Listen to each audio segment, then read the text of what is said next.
Hi everyone.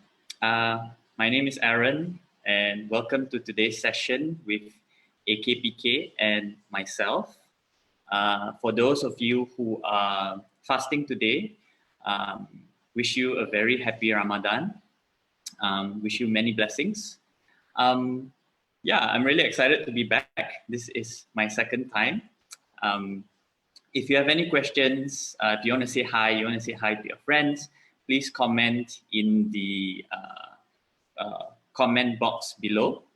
Please comment in the comment box. I'll try to get to as many questions as possible. And yeah, we're going to have lots of fun. So let me just share back my presentation and then we will begin.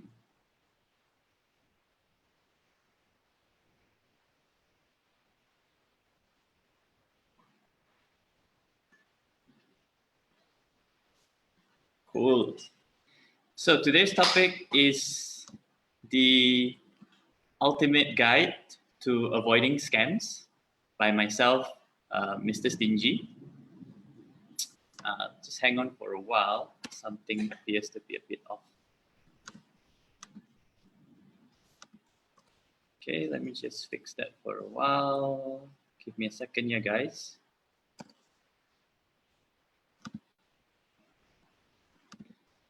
All right, so today's session is the ultimate guide to avoiding scams by myself.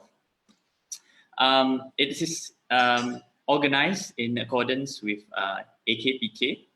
So AKPK is the National Debt Management Agency. For those of you who've not heard of AKPK before, some of AKPK's services are, if you look on the left here, financial education. So AKPK provides financial education on things like your credit cards, basic money management, as well as tips on how to use credit. AKPK also provides financial counseling. So for those of you who are maybe struggling with your finances and you need some help, somebody to speak to, you can also approach AKPK for their financial counseling. And then I think AKPK is most well known for their debt management program. So AKPK's counselors can work with you if you're struggling with your loans or your credit or all your difficult debts that you're having. And they can come up with specialized programs for you. So DMP, debt management services, are offered free for individuals. So please make use of this. AKPK is a government agency, and I'm really excited to be partnering with them to do today's session. They're doing a lot of great work. So please check them out if you haven't before. Now, AKPK is also part of what we call the Financial Education Network. The Financial Education Network is sort of an initiative done by the Prime Minister himself. That was last year, and there is a national strategy for financial literacy, 2019 to 2023. Members of the Financial Education Network, I'm sure many of you have actually heard of them before. So first of all, there's Bank Negara Malaysia. Bank Negara is, of course, our central bank that handles all monetary things related in Malaysia. There's the SC, the Securities Commission, which handles anything related to investment or fundraising. So anything like stocks, bonds, or even robo-advisors, anything investing comes from the Securities Commission. Other partners involved in the Financial Education Network, Kementerian Pendidikan Malaysia, the Education Ministry, KWSP, the EPF, which of course manages our retirement funds, PIDM, which is the body that manages our deposits. In case anything happens to the banks, they protect us. And of course, PNB, who manages the Amanah Saham, amongst other things, most famously known for perhaps ASB, Amanah Saham Wawasan, and so on. So if you've not heard of Financial Education Network, please check it out online. This is the website, on their page. There's a lot of educational articles. Feel free to check it out. If you find something that you like, let them know. If you find something missing, let them know as well. I think the government is working very hard to make sure that Malaysians' financial education is constantly being upgraded. So that's about the Financial Education Network. Now, a little bit about myself. I run a blog. The blog's name is MrStingy. I'll show you what my blog looks like in a bit. But I just want to stress that there's a difference between advice you hear from people online, teachers, and there's something that's a very technical term called financial advice. Now, financial advice is typically only done by people who have licenses from the Securities Commission. So these are your financial planners. These are people who literally are professionals at managing money. Now, my sharing today is based on personal experience, what I've studied, what I've learned. It's not financial advice in the sense that I'm not going to tell you when to buy stocks or how much to buy.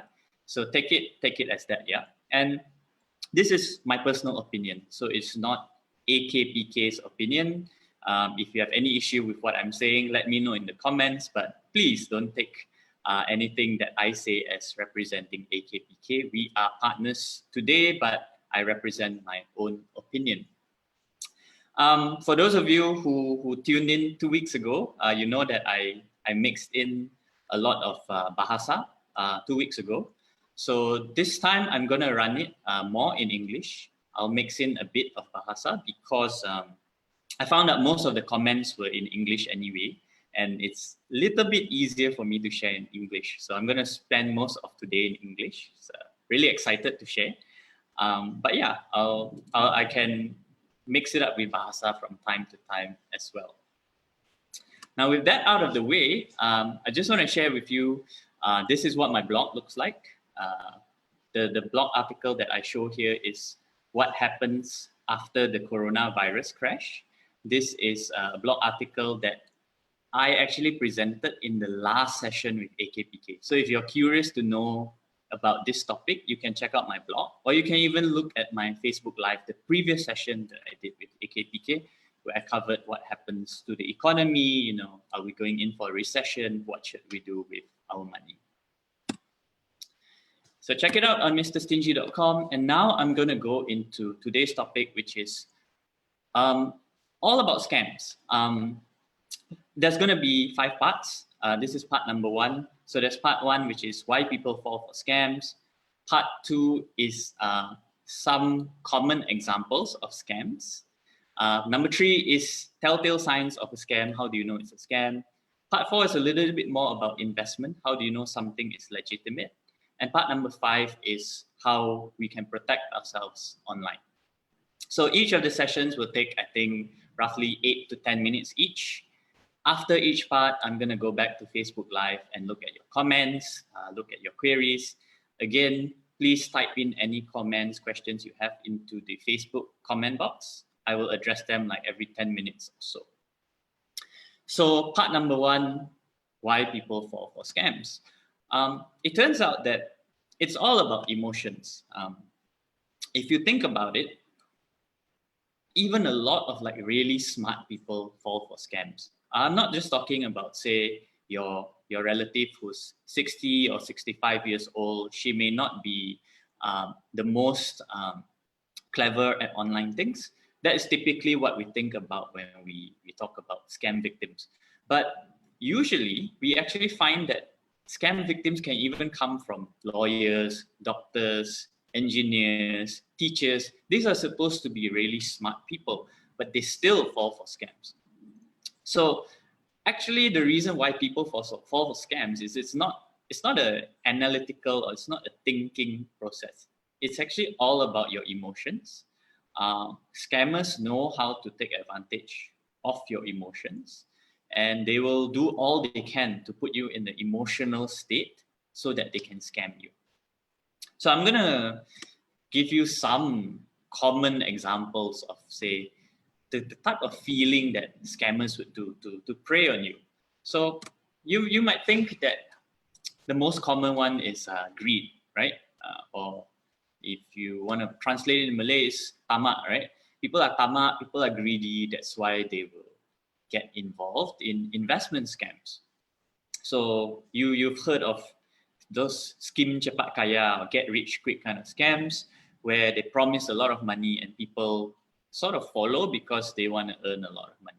So you could say the topmost or most popular kind of emotion that scammers are actually target. Number first one is maybe greed. Okay, but that's not the only emotion that they target. There are a lot of other emotions that scammers will target, and here are some of the others. So impatience. Those of you who invest money, you know that investing is supposed to be a long term, you'll get rich slowly kind of thing. But scammers will always target your impatience. You cannot wait to get rich. You cannot wait for 10 years for your investment to grow properly. They target your feeling to get rich now. I would say that in modern days, it becomes more and more common for impatience to become a weakness because we are so used to getting things really fast. Nowadays, if you want a video, you go to YouTube, you can get it like within seconds. If you want food delivered, you can go to Grab and get food delivered really quickly. So we've become very impatient as people, and scammers are targeting that to scam you. Now, the third common feeling that scammers will exploit is fear or ketakutan or worry. This is very commonly seen in the police case scams. I will share actually quite detailed into what a police case scam looks like later because somebody tried it on me. But we know that in a lot of scam cases, people are actually scared. People are actually worried. And that makes them do irrational things, makes them do really, really things that you would never imagine them to do. So scammers are very good at targeting fear as well. And this has been going on since, I don't know, probably centuries or thousands of years. Now, the fourth thing scammers can prey on is loneliness, kesunyian. Everyone wishes they had love, everyone wishes they had a partner. But what happens if you yourself are alone and everyone else has their own partner? Sometimes we get a little bit lonely. And scammers are actually very good at targeting people in that state. So, it's very cruel actually if you think about it. People they want friendship, they want companionship, they want maybe a little bit of romance, and then the scammers target them and sort of exploit them. So we'll talk a little bit about Nigerian print scams, very famous. Later on, I've got a more detailed example. And lastly, desperation. So why I bring this up is because if you've been to my talk 2 weeks ago, or if you've been reading some of the articles that I've been sharing, is that the economy is not doing well. Let's be very clear about that. The economy is not doing well. I think that more and more people are starting to get desperate. I really wish it wasn't this case, but people are struggling with money, people are struggling with food.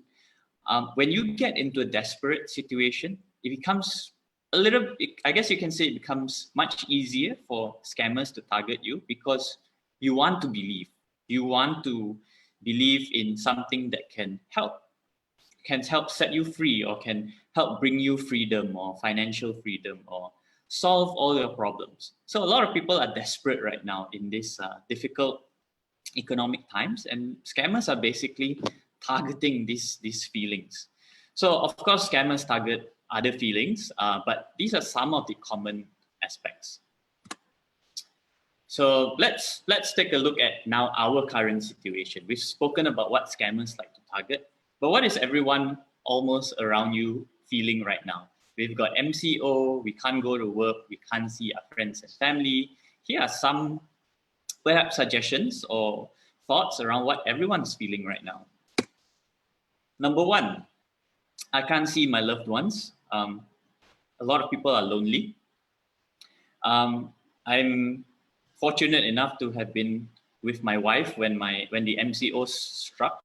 So I've been with her 24/7 for the past 5 weeks, which is pretty interesting in itself. But I haven't been able to see any of my other family members. So I haven't seen my parents, I haven't seen my cousins or my sister or my siblings. And I think most of us will admit that it does start to get difficult.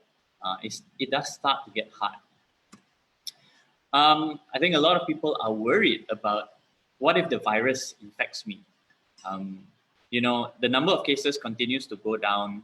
The number of people um, the number of people who've recovered continues to go up. But I think there's still a lot of worry around what if the virus infects me, and that has led to a sort of feeling of worry or dread, or kind of like we're in this state where we're not very optimistic anymore. So that's kind of the situation I'm seeing right now. This is very real and very practical for a lot of people. A lot of people have already had their income reduced, taken pay cuts, or unable to go to work so their company cannot pay them. Or if your income has not been affected, it might be at risk of being affected. So you probably read the news, you know that a lot of companies are cutting costs, a lot of companies are not hiring, a lot of companies, unfortunately, are starting to lay people off. So people are getting a bit sad and depressed around income, because how will they take care of their families? And I think perhaps lastly, everyone's a bit fearful of what happens next. We don't know what will happen. We don't know how long recovery will take. Could take 1 year, 2 years. What's going to happen to all of us? So we're kind of in a pretty difficult situation right now. I would think that scammers are like saying, okay, this is my time now. Everyone's in a bit of a difficult situation. So I think everyone should be very wary. And in the second section, or in part 2, we'll talk about a little bit more details on how scammers actually work. Okay, so I think I'll close off this first part with sharing you my first time getting scammed. Thankfully, I didn't really lose anything, but I'll share you how this actually happened. So I was age 32 before I was scammed. Thank God.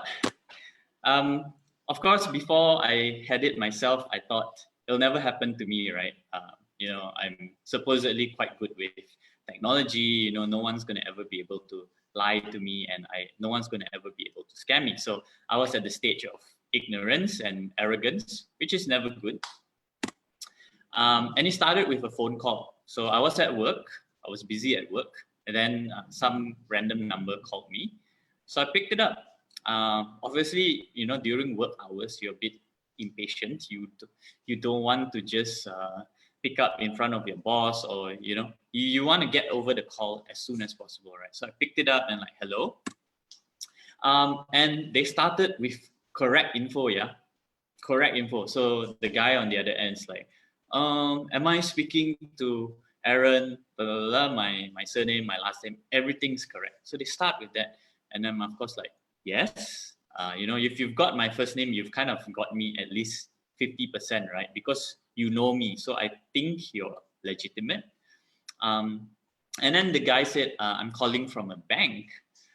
So I start to worry, why is the bank calling me? A little bit worried, right, at this point of time.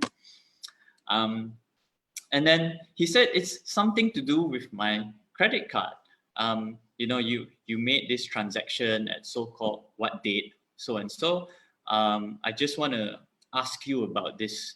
So I was pretty taken aback. I was a bit shocked. I said, I don't think I made that transaction. It's probably not right. Then the guy goes, yeah, but you're Aaron, right? And what's your IC number so I can check?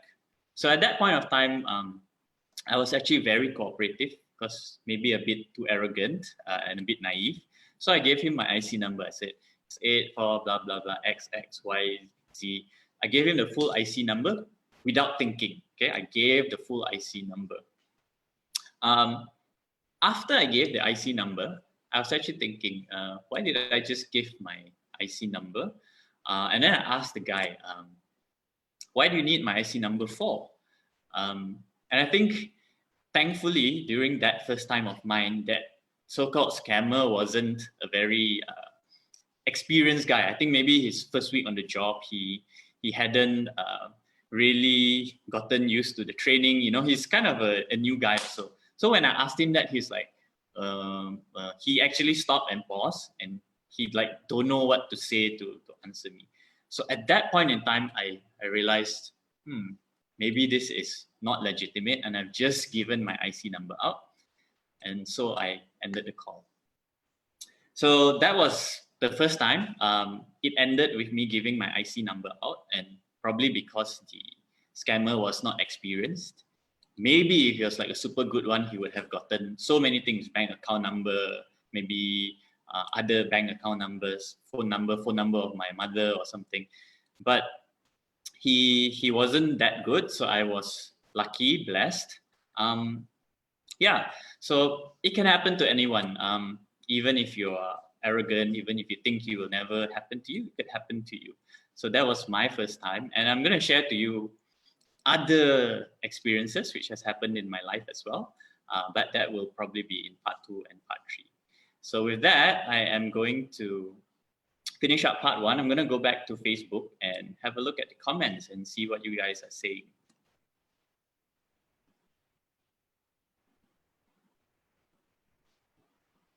All right, so I'm back on Facebook, and I am looking at the comments. So yeah, let me take a look at some of the comments.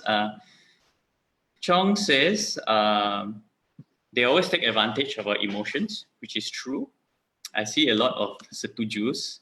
Thank you for agreeing with me. Nor Haza says the best way to hang up if it sounds suspicious. Yes, absolutely. There's no point of you continuing the conversation. Just hang it up if it sounds suspicious. Tim asked me a question. Impatience is not the same as greed. I think they're slightly different. Yeah, greed is you are tamak, you want a lot.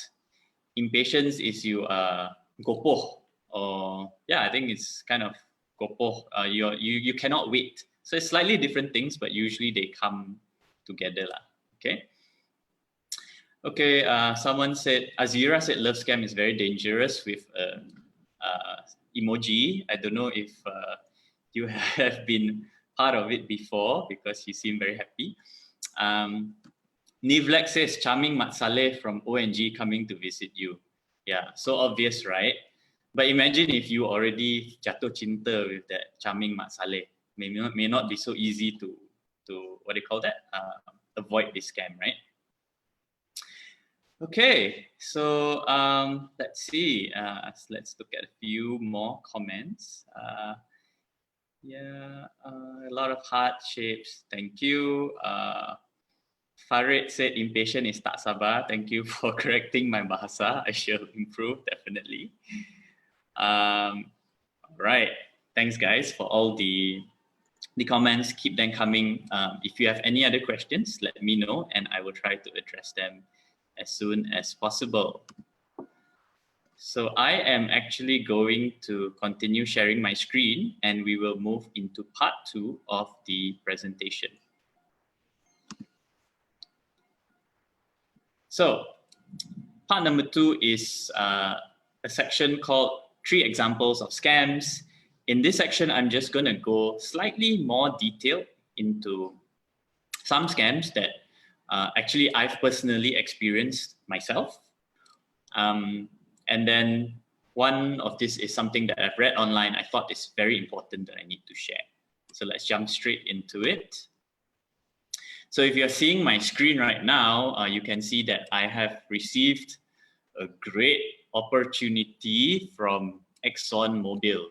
For those of you who are not very familiar, ExxonMobil is one of the largest, one of the best oil companies in the world, been around for like hundreds of years. And if you realize that actually the email even spell opportunity wrongly. Okay, we'll get into that. But take a look at this email. So Gmail is actually very smart. They actually give me a warning. This message seems dangerous. Many years ago, if you use Yahoo Mail, Hotmail, you never get warnings from the email provider. Excuse me. So let's take a look at this email. Very interesting. It says, "Dear Sir, Madam, I am Mr. Andrew P. Swigger, representing Operation Corporate Affairs in ExxonMobil in London." Wow. I'm very lucky. I've gotten huge opportunity now. ExxonMobil is one of the largest producing company, 1.2 trillion capital. Okay, big numbers. Switch over to the right side of the screen and you can see, I need your full cooperation and partnership to contract funds amounting to 12.5 million US dollars. So basically he's saying, I don't know why, but he has $12.5 million and he needs my help. Aaron living in Kuala Lumpur, Malaysia, so far away from London, he needs my help to get the money. Wonder why? But anyway, if I want to get the money, I need to give all my full information to him. I just need to email him back. So you and I are maybe laughing a bit at this. We know it's most likely unbelievable, but you will also believe that actually a lot of people get scammed by this kind of messages. So let's look into a bit detail how this scam works. So this is called the "you want something" email. It could be anything. The email comes from a semi-legit email address. Usually it will not come from andrew@exxon.com. It may come from andrew@exxongas.com. So it's something that it's not 100% correct, but maybe if you don't read it properly, you think that it comes from a correct. So if you see Mr. Andrew P. Swigger, it's most likely, sounds like a British name. So he's probably rich and powerful, right? So that kind of trying to scam our trust. The second thing about this kind of scam is you win something, right? It could be a job. If you look at this particular scam here, I have won, it comes from ExxonMobil. Okay, so here I've won, I guess you can call it a lottery or some contract money. But there are scams where they tell you that, oh, you have successfully applied at a job and you've gotten the job. Okay, so you've won something. It could be a lottery. So those of you who like gambling, don't gamble, Ramadan month. But I mean, if you like gambling, then somehow, maybe you get an email and they say, oh, you won the 20 million lottery. Always a huge number, right? And then it can be inheritance. It could be, my surname is Tang, so one day I might get an email from, say, Mrs. Tang somewhere from China, and they say that, oh, actually, Aaron, you are the long lost descendant, or you are the long lost grandchild of our great royal family, and now I want to give you 20 or 30 million dollars. So it could be that as well, inheritance, or it could be just a prize that, oh, they may use other people's name, yeah, by the way. They may use Maybank's name, they may use CIMB's name, they may say that, hi, I am Sarah from CIMB and you have won our cashback prize, okay? So you've won something. So they will test you. It's not so easy to actually fall into this scam. They will ask you to give your personal details. So this is almost their modus operandi, or this is their way to kind of figure out who is the vulnerable one that is going to kena scam. Yeah, who is the one that is desperate for money that will kena the scam. So they will ask you to reply with your personal details, and it's not like very easy one. It's actually quite difficult. They will ask you to give your name, your IC, your address, your phone number. So what they're really doing is they are trying to see who is really actually desperate for the money, who they can scam the most, because the more desperate you are, the more vulnerable you are.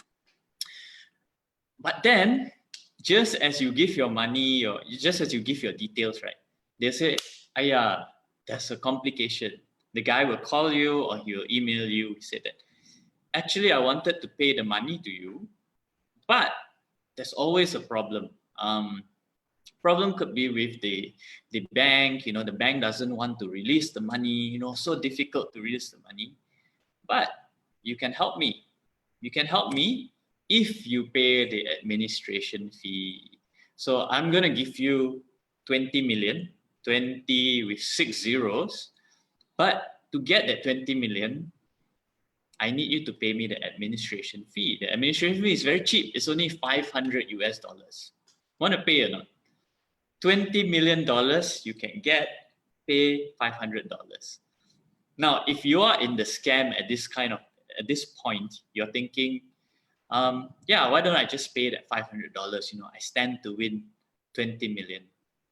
And if you do that, basically they take your money and they disappear and you never hear back from them again, unless they try and scam you again, which happens really often. Once you already lost your money, you want to try get it back, you are willing to pay 2, 3, 4 times the administration fee until you realize that it's a scam, and then you go to the police, and then maybe if you know some politicians, and then you show up on TV in the newspaper saying that I've been scammed and this is what happened. So something interesting to realize, a lot of times these scams are from overseas. So they will ask you to pay using Western Union or PayPal, okay? They won't usually ask you to pay using Maybank or CIMB, so look out for that if for some reason they always ask you to pay using Western Union. So that's case study number 1. I'm going to go straight into case study number 2. Again, if you have comments, questions, put it in the box below. I will deal with it as soon as possible. So case number 2 is you have a police case, phone scam. Somebody tried it on me about, I think, 2 or 3 years back as well. So the call is from a legitimate number. They call you, if you go and reverse search the number 037780 something, it really comes from Balai Police Cawangan Petaling Jaya. Okay, scammers can actually spoof numbers. They can actually redirect their phone number to make it seem like it's really from Balai Police. Pick it up, and the person will say, am I speaking to Aaron so and so and so? This is your IC number, correct? Now they give me the real IC number, yeah. Maybe the scammer from many years ago actually worked with this scammer and they give the IC number, they sold the IC number to him. So he knows my name and IC number. I say, yes, that's me. And he says, oh, there's an accident that happened in Johor Bahru, far away from KL, right? Somebody has rented a car using your name and IC. And now there's an accident, somebody is dead. Ada orang sudah mati disebabkan guna nama dan my card you. Okay, so sounds really scary. Now you're thinking, oh, I'm in deep trouble because someone used my IC number and my name, and then somebody's dead now. So how, police officer Tuan, what do I need to do? Police officer will say, come to the police station today. You must come today. You must appear in Balai Police Johor Bahru today, and we will settle. Put a bit of authority to make it sound legitimate. But you say, oh, I'm in KL. How am I going to go to Johor Bahru today? So police, so-called police, actually very helpful. They are actually serving the country. So they say, if you cannot come, I have option for you. And the option is, I will transfer your call to Bukit Aman. I will transfer your call to headquarters in Bukit Aman, and then they will speak to you about this. Okay. Now, if you take the call to Bukit Aman, you will get to speak to another police officer, and that police officer will say, okay, this is a very difficult situation. This is very serious. To clear your name, you must pay summons. Okay, pay summons via bank transfer. They will give you a bank account name that you need to make the payment. Otherwise, police are going to get you. Okay, so when I got this scam, I figured out that it was a scam somewhere around step number 5. I didn't go to Johor Bahru. I didn't call Bukit Aman, obviously. I merely said to the scammer, oh, I need to come to JB today. Okay, I will go to JB today. Let me know what's your name. So at that point of time, the person actually got quite angry. They will try to pressure you and make you scared. The person said, no, why are you asking me for my name? Blah, blah, blah, blah, blah. But at the end of the day, it's all fake. Don't be scared. I put it down. Case study number 2. And the third case study that I want to go through very quickly, you've heard of love scam before. You kind of know how it works. I want to share some modern twists to the love scam. Normally, boy meets girl or girl meets boy. They meet online. Nowadays, it happens more on social media. Those days, maybe it happens, I don't know, through email or classifieds. Now it happens through perhaps Facebook or Instagram or one of those dating apps, yeah? So you meet online, and then the person always sends you like really sweet words, right? Can really melt your heart. But strangely, they will never meet you in person. They will never want to, sometimes they will even be willing to do a video call with you, but they will never meet you in person, right? They will don't want to meet you in person. Red flag number 1. Maybe the person is overseas, right? Rich person from say UK or Australia, first world country, or very famous. Maybe he's a Nigerian prince. Yeah, it got so common that people actually named the scam the Nigerian prince scam. So now the person, your lover, actually wants to send a gift to you. I want to send a gift to you, but there's a problem because last time it was the police problem. Now it's the customs problem. Customs Diraja apparently seized the gift. He sent you a necklace worth maybe 20 million, but the customs have tahan the thing at the port. So it's a problem now, right? How do you solve it? The guy, your lover, will say, oh, you can solve it, but you need to pay the processing fee. I have a friend. I will put you in touch with the friend.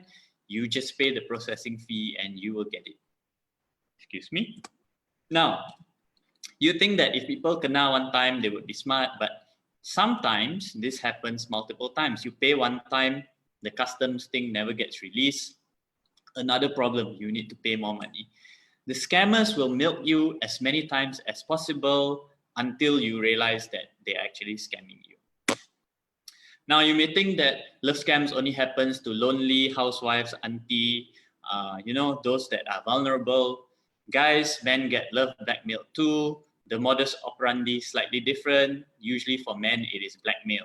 So you meet a really hot girl and then she asks you to take off your clothes online, and then they take pictures of you, and then they blackmail you. If you don't want people to see what you do, you need to pay me money. So guys, girls, everyone is kind of vulnerable. So I'm going to end that section number 2. I'm going to go back to Facebook and look at some of your comments now.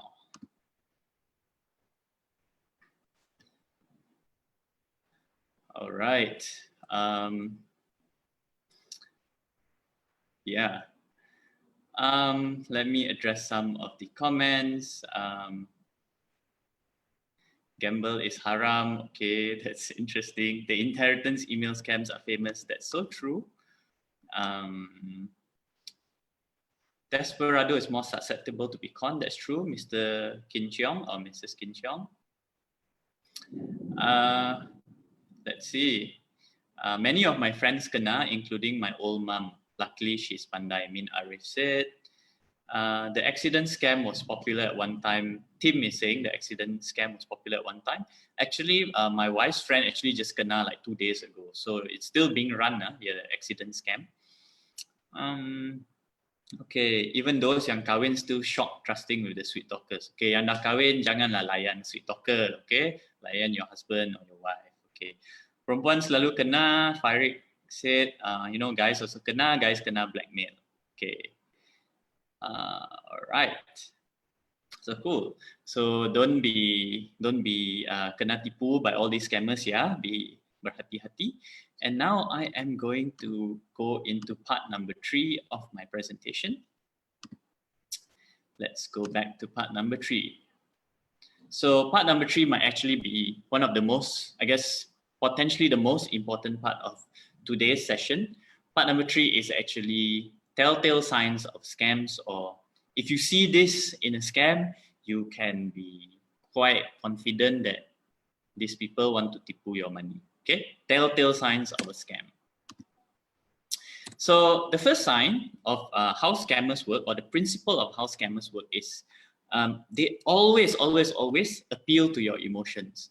Now, I would actually put this broad enough that anyone who always appeal to your emotions probably doesn't want to help you. See, if most people, they will bring you logical arguments. They will give you an idea that makes sense, okay? That makes logical sense, scientific idea. People who try and touch your emotions normally want to manipulate you to do something. So we know that all the emotions they can play with, things like fear, worry, desperation, lonely, scammers will always try and target emotions. So if you see someone come and try and target your emotions, please be very, very careful. Please be very, very wary of this kind of people. Now, the second part of how scammers work is everything is urgent. Okay, Balai Police, you need to come today, or you need to make payment today. The reason why they do this is because when they make it urgent, they force you to take action. They force you to do something which helps them. So actually the antidote, or the penyelesaian to this is that whenever someone try to make you do something urgently, unless it is something like a medical emergency, or someone is trapped in a burning building, don't do things because it is urgent. Okay, think about it. Take a deep breath and think, is this really logical? Does this really make sense? Okay, scammers will always say, I need it today, I need it now. They will put a lot of pressure on you. Very bad, very unethical. And the third principle of how scammers work is they will always try and isolate you from your loved ones. Because scammers know if you were to go and tell your friend or your mom or your family, say that, Mom, by the way, Mom, if you're watching this, hi. So scammers will know if you go to your mom and say, Mom, I need to borrow $500. And your mother will be, why? Why do you need $500? And then you say, if I pay $500 to Mr. Andrew in UK, Mr. Andrew in UK is going to pay me $20 million. So scammers know that if you go and ask 10 people about this, 10 people are going to, maybe 9 or 8 or 9 people are going to tell you, sorry, this is a scam, this is not true. It doesn't make sense, bro. It doesn't make sense. But scammers, they want to avoid this from happening. So scammers will always tell you that, keep it a secret, bro. This is only between you and me. Don't let anyone else know. If anyone else knows, this deal is off. Okay?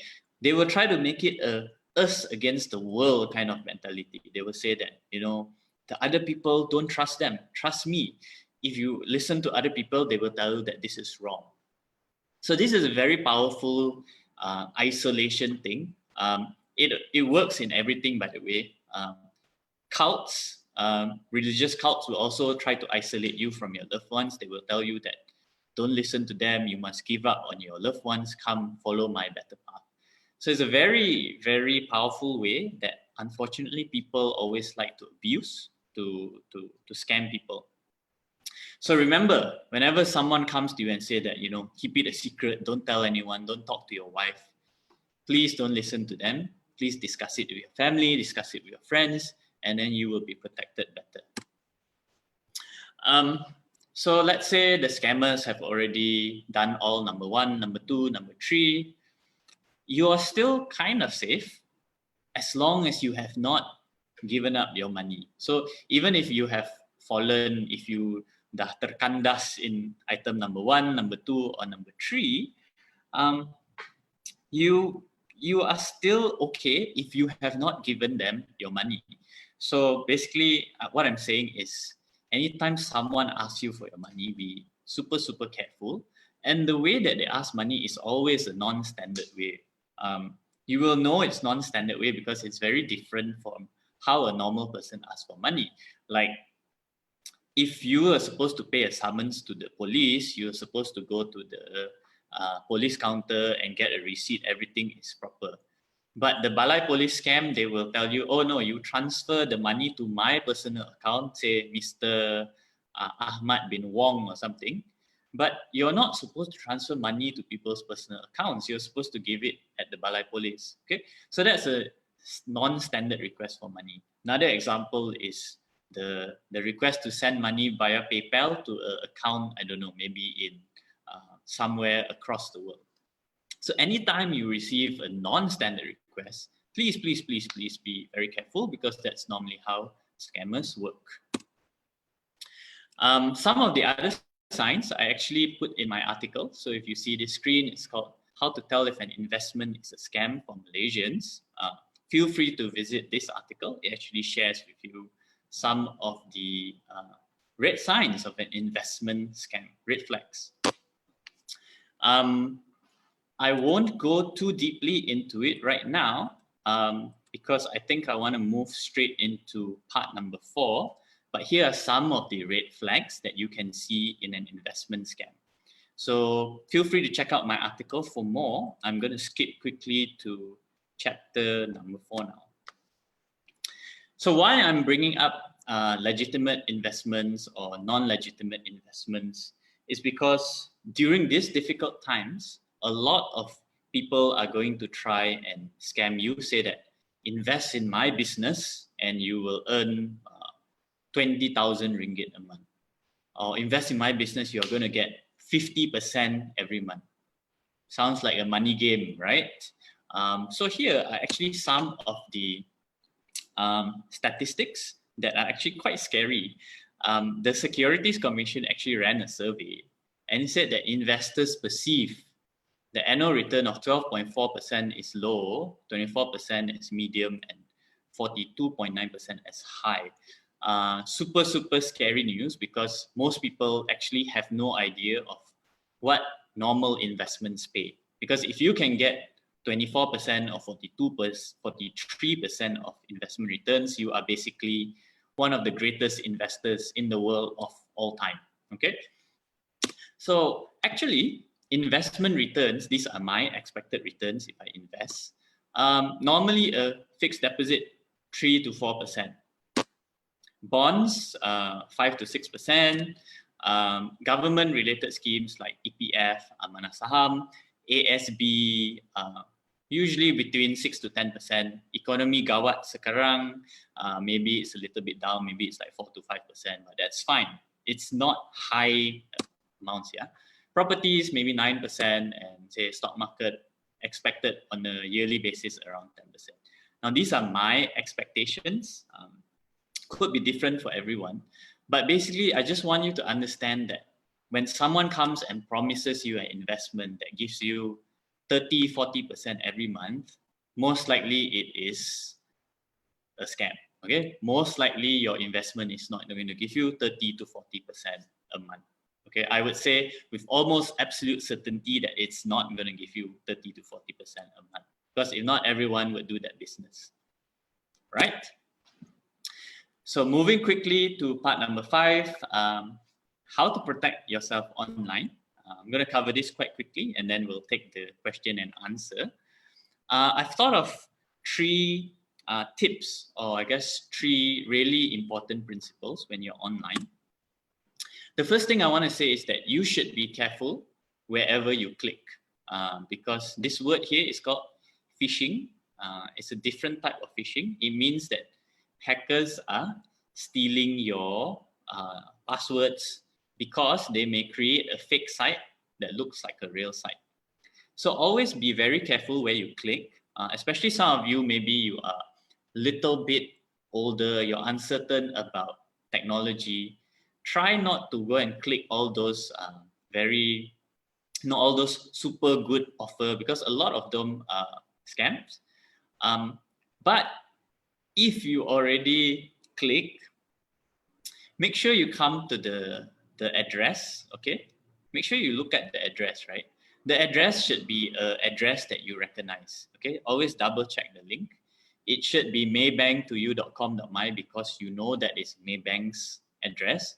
It should not be maybank2you free.nz or something like that, right? So hackers will actually create a page that looks very similar to the normal Maybank or whatever investment or whatever Tesco or whatever, but they will actually use a wrong link or wrong address, and they will use it to steal your money. So item number 2, protect your data. Make sure that you don't simply share your data everywhere. When I say that no casual data entry, don't simply put your name, your IC number, your email address in every single website or every single competition that you see. Because all attackers need is your phone number and email address to hijack or to attack you. I'll give you a simple example. Even SMS can be hijacked. Excuse me. A couple of months ago, I received an email saying that someone had gone into my email using a code that they sent to my phone number. But that phone number, that SMS, that supposedly the code, I never actually received it. So somehow people figured out a way to hijack the SMS, and they actually use it to go into my email. So you might say that, oh, okay lah, my email kena hack, nothing wrong.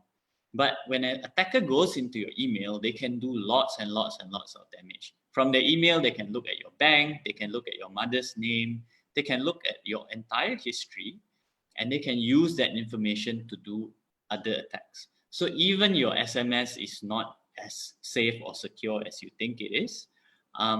Please be very careful and don't simply share your information. I think the last point I want to bring here is please protect your email and passwords. These are best suggestions. Use multiple emails. So I know we use the same email, the same Yahoo email from 20 years ago. Because we are lazy, we want to use just one email, but try to use a special email for your sensitive things, okay? That email is only for your online banking, your investment, or your Amanah Saham, your ASB. Use that email only for that. Every other email for Lazada, Shopee, use a different email, okay? Don't mix the emails. Don't ever reuse your passwords. Don't use the same password for your email, for other email, for every other Maybank, for CIMB. Because if you were to reuse your password and someone managed to break your password once, they can get into everything else and then GG, hancho everything. Lastly, there's something called two-factor authentication. It is an app.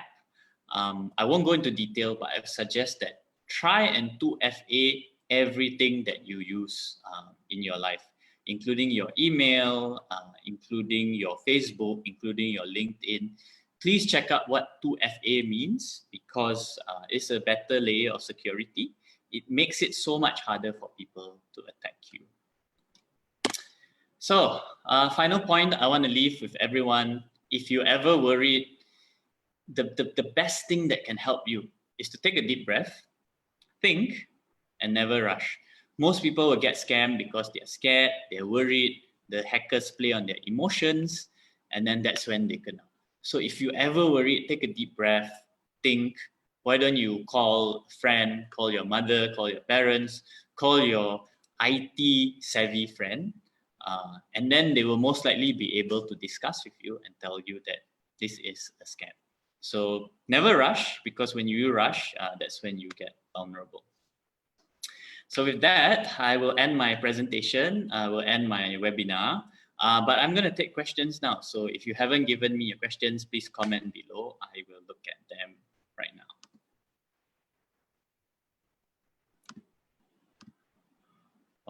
right. Okay. Tons of comments. Let me try to get to all of them. Yeah.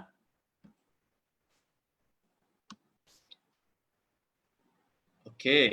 So let's see. Processing fee popular. Ashraf is asking, are processing fee popular key points to scams? Yes. So a lot of people will ask for a processing fee. That's when you make a payment. So be careful of that scam. Louisa says, I recently received a call from Post Laju asking me to collect a parcel. So yes, there's Post Laju scam as well. Luckily, I know this is not how Post Laju operates. Okay, Pok Yo says he received a call from SPRM. Wow, that must be scary. Maybe from Latifa herself. So be very careful. Don't simply believe. So here's a tip, right? If you get a call, there's nothing wrong for you to say, okay, I will call you back.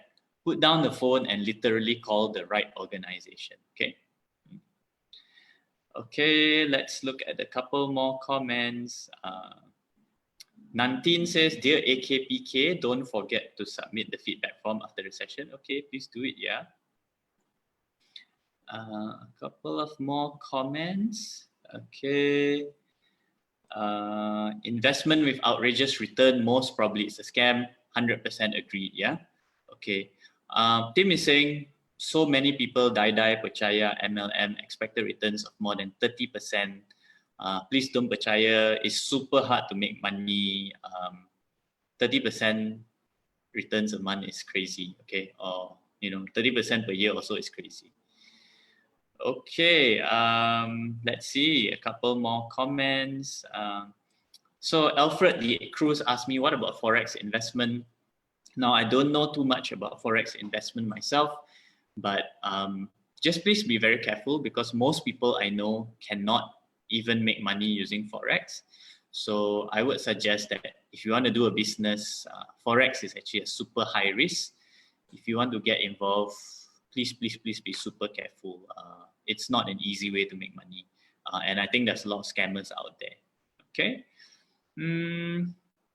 Okay. Nava asked me if we use online banking via smartphones and we had cleared the cash of the transaction over, are the scammers able to trace back our previous banking transaction details? I believe not. So if you clear your cash, you clear your transaction history, even the scammer get your phone, they shouldn't be able to do anything. Okay, so a lot of people are asking me about Forex. I think I've said again that Forex is super difficult to make money. Please be very careful. I won't say that it's confirmed scam because I don't know, but please be very careful. Muhammad Sharul says, please be careful with free voucher in Facebook. Please be careful with anything free nowadays because why would people give you free stuff? Unless they want to make more money from you, but otherwise they could be out to scam you. Okay. Farhana says, if you wanted to purchase from online such as Lazada or Shopee, if seller requests you complete payment using personal account, this is also red flag. So, okay, I'm not 100% sure about this because I know some sellers on Lazada also, they are only individuals. So, yeah, I know sometimes people pay to personal accounts, but please be very careful. Thanks for the comment. And I think I'll go into the last few comments before we end the session for today. Mabok Chun, great name there. Ask any official website we can refer which is scam and which is genuine. Great question. If you go to Securities Commission website, you go to Bank Negara website, you can see which is the so-called blacklist of investment or business or MLM. There's actually a blacklist. You can go to the website. Please check it out. Okay, I think we are at the end of it. Alfred De Cruz asks, what about cryptocurrency investments? My suggestion, if you want to learn about cryptocurrency, make sure the company that you're using is approved by the Securities Commission of Malaysia. If you don't know it's approved or not, go to Securities Commission website and see whether they are registered and approved. Okay. Okay. Yeah, I think I will. Okay. Yo says the courier guy will always ask for IC number upon collection of parcel. I think that is no way around that. So unfortunately, it's quite common practice. Yeah, you can. I guess it's okay. And lastly, I think I will close with a comment from Pok Yo. It's a great thing for everyone to remember. If something that is too good to be true, please be careful. Something that is too good to be true, the saying goes, it's likely not true, it's likely to be a scam. So with that, I want to thank everyone. Terima kasih everyone for coming today. I would like to thank AKPK, the National Debt Management Agency, for organizing this session. I would like to thank FEN for being a great support in this kind of initiatives.